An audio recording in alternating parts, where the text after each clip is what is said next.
We're live. So Awesome. Luke, thanks for agreeing to be interviewed today. Can you tell me a little bit about your background as far as Sure. it comes to education or religion in schools? I'm an accidental activist. About 10 years ago, essentially, I discovered that my public school had been making my 5-year-old recite the Lord's Prayer every morning and hadn't told us. And then when we asked them to have our daughter excluded, the school said no. And so from there, I became a secular education activist. And I have a group on Facebook. I had a group on Facebook now for, I guess, about 9 years, called APUPIL, which is Albertan Parents for Unbiased Public Inclusive Learning, which was a placeholder originally. We always said, we'll just put that in now, and then later we'll change it to something snappy. And here we are now.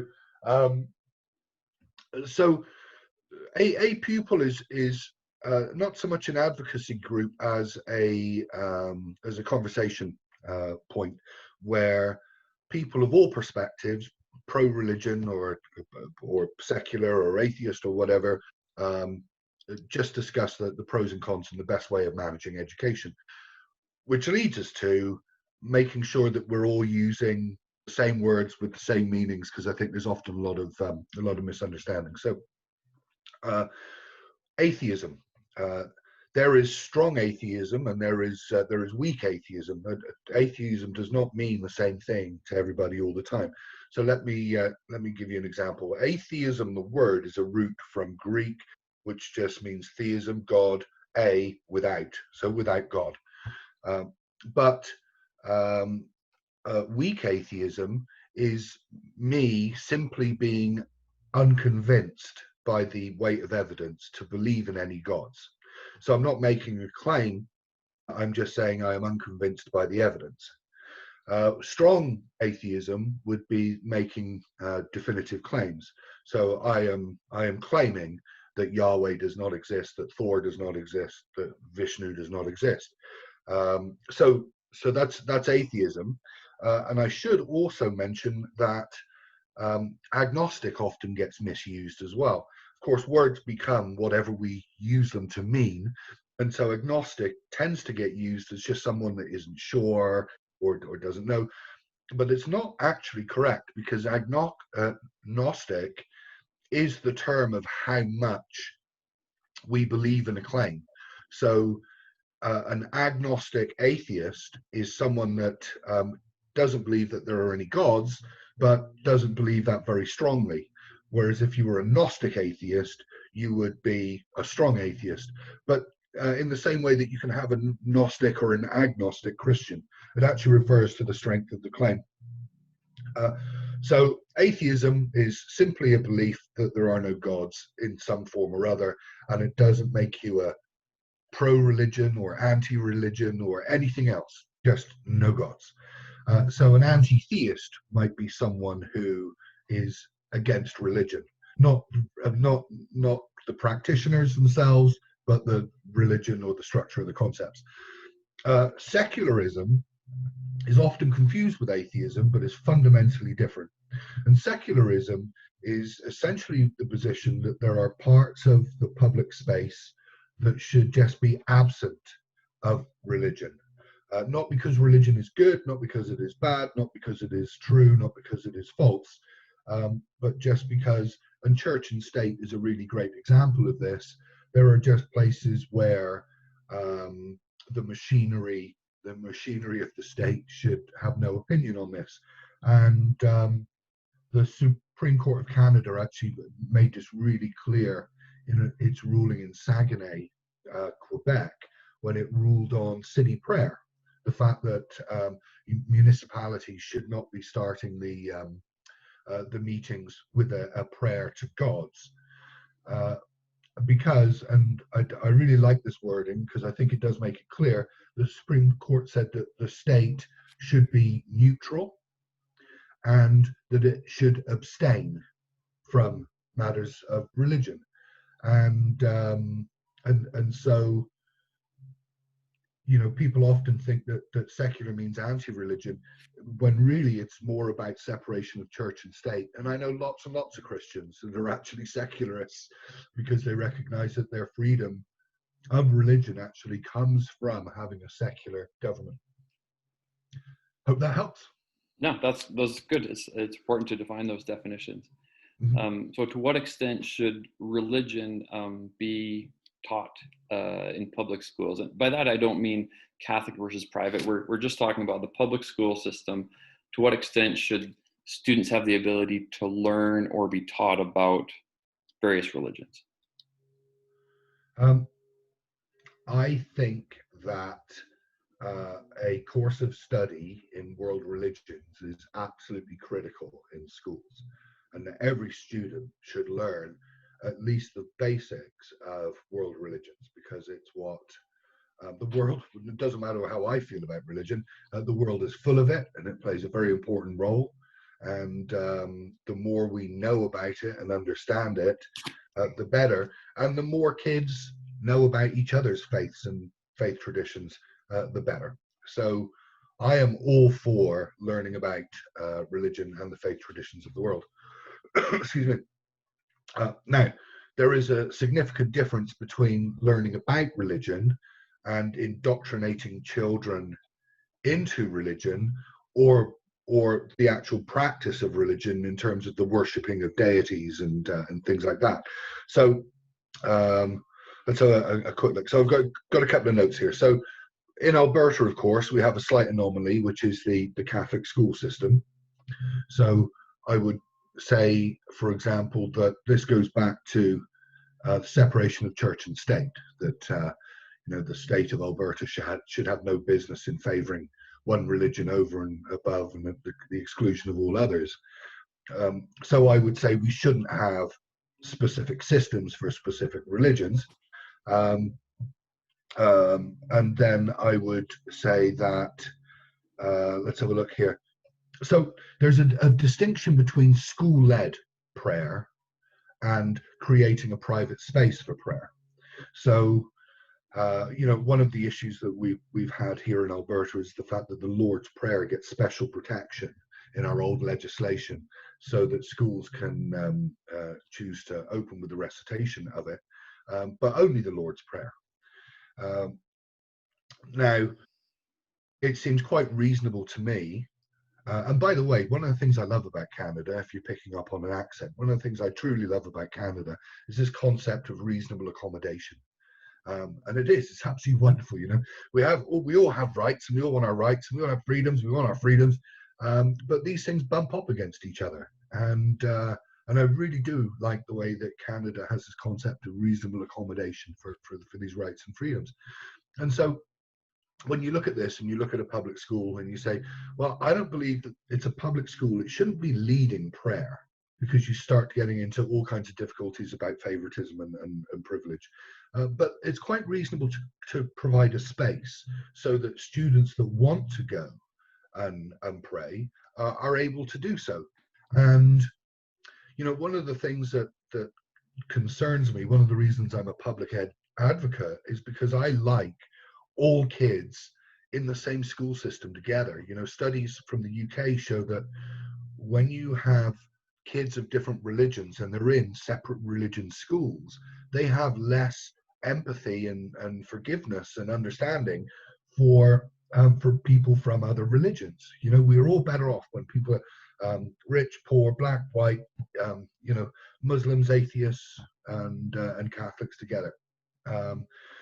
So if you want to encourage religious people to be in public spaces, then clearly you have to provide a space for them to do that. And Muslims and Fridays in particular, if we need to just create a space, and I think it's 5 times a day Muslims pray on Fridays, and provide them that space and allow them to go and do that, and then they will be with us together in public schools, rather than saying, no, there will be no space for you and you have to adhere to our structure, and then driving them off onto special Muslim schools. So I think creating space for people to practice their faith is quite reasonable. I think school-led prayer um, is not. And the last thing that I would say is children have rights too. And so for someone that has no belief and certain opinions about um, religious stories, I have a problem with children being taught faith traditions as being empirically true. In fact, I would generally have a lot less issues with religion if it was taught allegorically rather than empirically, or some kind of grey hazy weaving between the two. Uh, and so what happens is we have young children, and we send them to this building called a school, and where they have trusted individuals called teachers that they look up to. And those teachers in that environment teach them that 2 + 2 = 4, and that the capital of France is Paris. And then the same people in the same environment are teaching them faith traditions. And for young children, that's really difficult for them, whose critical thinking um, faculties are not even close to fully developed, are now really getting very confused about what is a faith tradition and what is an empirical truth. And I genuinely believe that we're actually, the kids have a right not to be um, not to be tricked like that. And so, I think we can talk about, do you introduce it at 12 years old in junior high, or 14 years old in high school, where we're still talking about kids. But I certainly have a problem um, with religion being taught as being true to 5-year-olds and 8-year-olds and 9-year-olds in a place where they're being taught traditional empirical education. Hope that makes sense. It does. So, but earlier you'd mentioned that a study of worldwide religions Mhm, from a cultural perspective, mhm. like even somebody in grade 2 may not understand why a girl's wearing a hijab, for example. Right. So I would agree with you that that's important. So then how do we effectively teach that without, I mean, we all have bias, but how do we teach that without indoctrinating people? I don't know. I think if you so when I talk about young people and my concern with them being indoctrinated, I'm not talking about a course of study in world religions. I still have no problem with that. In fact, like I said, I think it's actually important.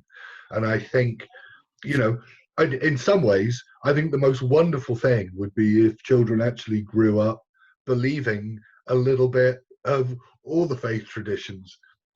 Somehow that would be glorious, and some kind of strange path to world peace. Um, so yeah, teaching them about different religions, I think, is fantastic.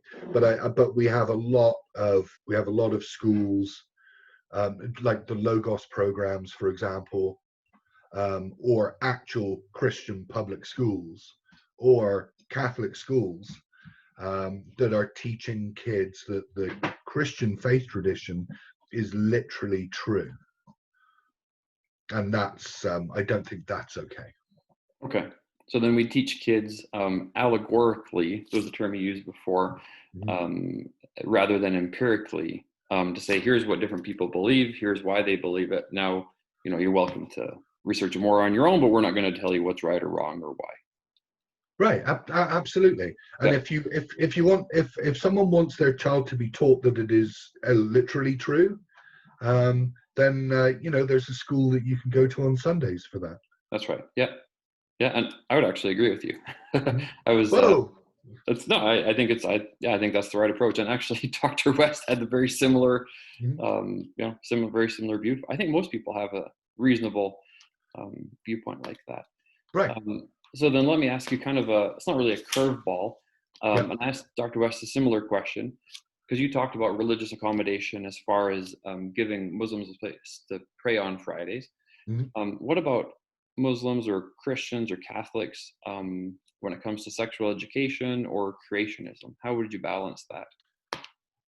Okay, well, so these are two significantly different subjects. So Correct. Yeah. um, creationism should absolutely be taught as part of learning about worldwide religions, right? I mean, there is a faction of Christianity out there, or actually, I shouldn't even say just Christianity, but there are a faction of a number of religions that believe that that's literally true, and it should be taught and examined, but not in a science class, because it's not, creationism to, and I can't even really be polite about it. I mean, it is so fundamentally ridiculous as a truth claim that it doesn't deserve any part in a science classroom, but absolutely should be part of the world religions course. Now, as far as sex ed is concerned, sex is sex, and the moral issues that people from religions wish to put on these things are largely nothing to do with sex ed. I mean, it all works the way it works, and the religious perspective on sex very often seems to do more harm than good, and so once again, I would lead that the moral guidance and telling children that this is what the creator of the universe thinks about this specific thing, down to the leaders of those faiths or their parents. But there is no, there is the idea that gay sex is wrong doesn't enter into education in any way, shape, or form. Now, are there extra concerns that kids should learn about sticking things in certain places? Yeah, absolutely. And kids need to understand that some things are carry more danger and more risk, and they need to be taught about that. This old religious nut of just tell girls to keep their knees together until they get married and that will solve the problem clearly doesn't. All the studies bear this out, right? We see this every often in religious enclaves where we see teenage pregnancies are higher, STDs are higher, and in some ways there's evidence that young people actually rush into marriages so that they can start having sex, which is also not a great reason to get married. And I'll just share this because it's actually one of the issues I have with religion, and you can cut this out, do whatever you want with this. So if you haven't noticed on Twitter, I do have some issues with religion, and when I was backpacking, which is how an Englishman ends up in Canada many years later, I was in Australia. And when you're young and in your 20s and you're backpacking, it is quite a partying kind of lifestyle. And it was wonderful. But part of that is definitely an inclination or the opportunity for more casual sex. And twice I was in a backpackers with girlfriends, neither of which I had been involved with myself. They were friends of mine. And both of them were from mainland Ireland, Catholic Ireland. And they were from very Catholic families, different occasions, different girls. And both on two occasions, I saw these girls where they had sex. And I don't think in either case it was one night stands, but I think they were in short-term relationships and they'd had sex. And they were crying. One in a chair, but essentially in a sat up fetal position, and the other one in a fetal position lying on the floor, crying and rocking, absolutely distraught and devastated at the guilt of having had sex, the guilt of judgment of God, fear over the fact that they were now dirty or broken or This had impacted on, who they were, their self-worth, or whether a future husband would want them, and all this kind of stuff. And it is one of a number of experiences that I've seen that really puts a little bit of fire in my belly for why I don't like a lot of how religions teach people certain things. And in this case, this purity test for girls is completely unrealistic for most young ladies in this modern age. And what we actually do is end up harming them by doing this. And so you'll know, I think, that the Edmonton Pregnancy Care Centre obviously tries to get in to do the sex ed for a lot of schools. And the president, certainly I don't know whether she still is, actually attends a church very close to me, up the road.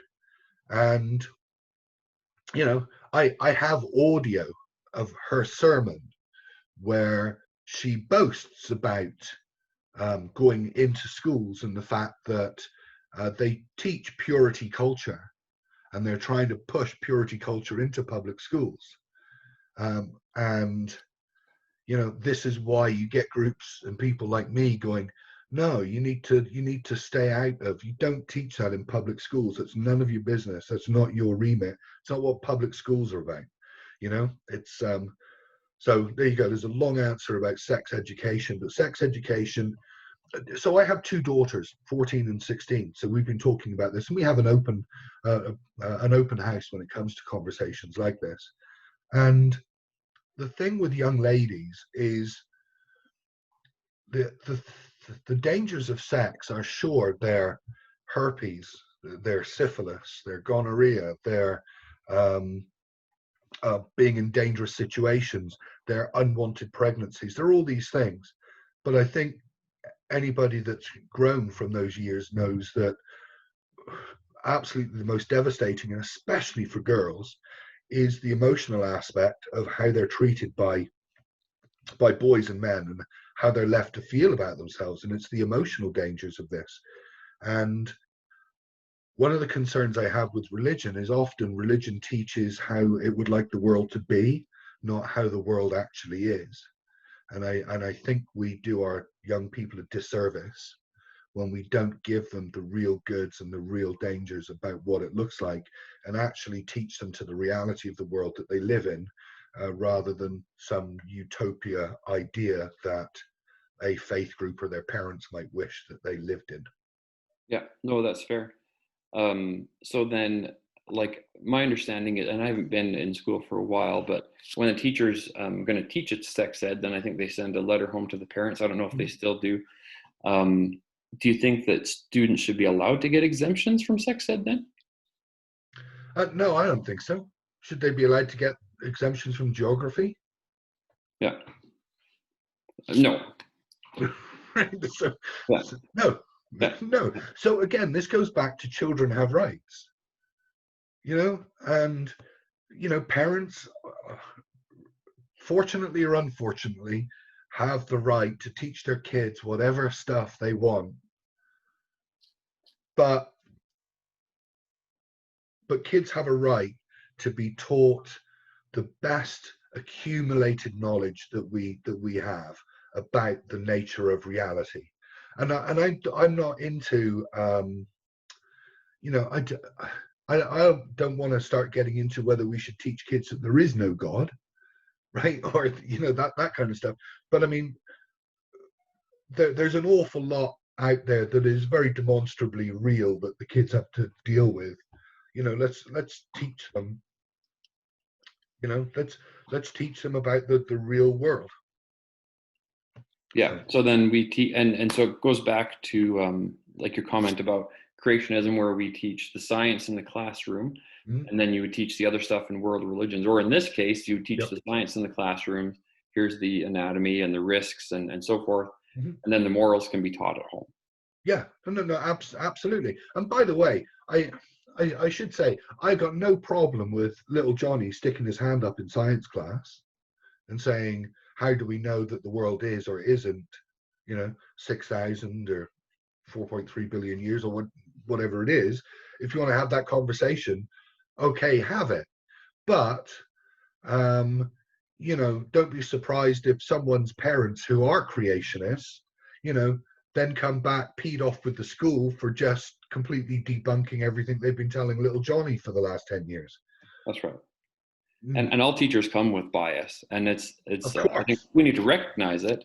Like I thought in the future I'd want to teach maybe poli-sci or social studies, and I would admit my bias. I'm conservative, Right. but I will do my best to teach balance. But I think it's important for you to be aware of my bias rather than pretending I don't have one. Right. So one of the things that we actually say to our kids is it's everything that you agree with your parents about that you really need to look at. Yeah. That's your blind spot right there. Yeah. The next thing you know, you find yourself supporting the Oilers for no apparent reason, and that's right. Yeah. Yeah. Or Manchester United or whatever your team is over there. God, man. See? Sorry, I chose the wrong one. I don't even know anything about football. Not only did you get the wrong one, you got the worst one. Yeah. So I don't know. It's to me, things are really not that complicated, and I think they're quite reasonable. The trouble is, and I genuinely don't mean this as a knock on religion. I really don't. I mean it as a commentary on the reality of the situation. Religion, and especially the Christian faith, has had a lot of power and privilege historically. But we live in a country now where I think we're all very proud to say, hey, the state treats everyone equally, everyone fairly, we have equality, we have all this kind of stuff. But if you want that, then those that have or had privilege have to give up that privilege. And so I completely understand why people that have had privilege for so long that they like it, or they're used to it, or it feels like they're right. But you're either committed to equality and fairness, or you've got to try and find some mental gymnastics of saying why your particular privilege is outside of that. And so I think what we're seeing is people that are used to having power and privilege, that's getting rolled back, and they're struggling with that. And like I said, I actually understand that. Yeah. But so the funny thing is, I'm actually a bit huge on freedom of religion. Now, of course, people have different understandings of what freedom of religion actually means, but I don't get my freedom from religion without you getting your freedom of religion, and vice versa. So like I said, I do believe that parents should be able to teach their children what they want, to the point where it isn't harmful actually to either that child or to other people in other groups. But when it comes to public education, I think the state should be neutral and should abstain from all matters of religion. So then you mentioned, like, I don't know how many schools currently do the Lord's Prayer, and that's one example. But are there things currently in the public school system, just narrow focus public school system, that are too religious that you would change, or perhaps that you would add to include more knowledge on? No, I think we're still at about 50 schools that have the Lord's Prayer. And in a public school, I don't think that's appropriate. As I said, provide a space for personal prayer, 30 seconds of a shared moment of silence so that everyone can pray in their own way. All good. But school-led prayer, not okay. The Logos program, ultimately, like I said, I'm not a big fan of young people being taught things as being literally or empirically true, or taught in a way where they might confuse the two. And so I think up to in elementary school, I do have an issue with Logos being taught. But it is preferable to having kids shipped off to private schools that are just in that religion, where obviously they get far less. Well, in Spruce Grove, you would know, right? We have far less protections for kids in certain private religious schools. So yeah, more world religion conversations. Yeah, absolutely, no problem. So the other thing that I would say is that people have taken secularism sometimes too far. I still laugh at the South Park episode where all the kids are rolling around on stage in the black sacks doing some kind of dark artistic show because the Christmas concert has been cancelled. And I think that's ridiculous. I think should we have Christmas concerts or winter concerts? Sure, if you want to call it a winter concert, that's fine. But during that winter concert, should there be a bunch of Christmas songs or Christmas moments? Of course there should. It's part of our culture. I celebrate Christmas. It's a predominant part of our culture. So should that be in our schools? Absolutely, it should. But should we? Again, it's about reasonable accommodation. But should we respect that maybe half the people in that school now don't, or probably more, don't literally believe in a Christian God, and therefore, that should be shown up in how we manage things. So, school-led prayer, no. Reasonable accommodation of Christmas and celebrations, religious celebrations. I think I do like the idea that we do now tip our hat to Hanukkah and is it Kwanzaa and all the different celebrations. I think tipping our hat to all of them is a good thing. Let me see what else is there. Yeah, I don't like the influence of religion on sex education. That's too much of an influence. And the public school system is not a vehicle for distributing Bibles to young children. So I don't think Gideon Bible should be. So one of the things that freedom from religion gives us is freedom from coercion. And so school kids, obviously, very easy to coerce them into things, including bringing Bibles home. And so I don't think that meets charter requirements. Not that they apply to kids, but that's technically a different thing. And I'm trying to think. I have a personal peeve about schools being used for Operation Christmas Child. If Operation Christmas Child was not a proselytizing exercise and it was actually just about sending good things to poor kids, I'd be all over it. But it isn't. It's another opportunity to slip a Bible in, give a box of goodies to a poor kid, and look, Jesus loves you, off the back of the public school system. So it's all those niggly little things that that I have an issue with. And listen, I love Canada. I love Alberta. I love our education system here. I've got issues with the fact that we have a Catholic school system, and I had issues with the fact that my kid was being forced to pray every day in a public school. Clearly a wrong thing to do. But most of, sorry, and the influence on sex education, which is also an important issue.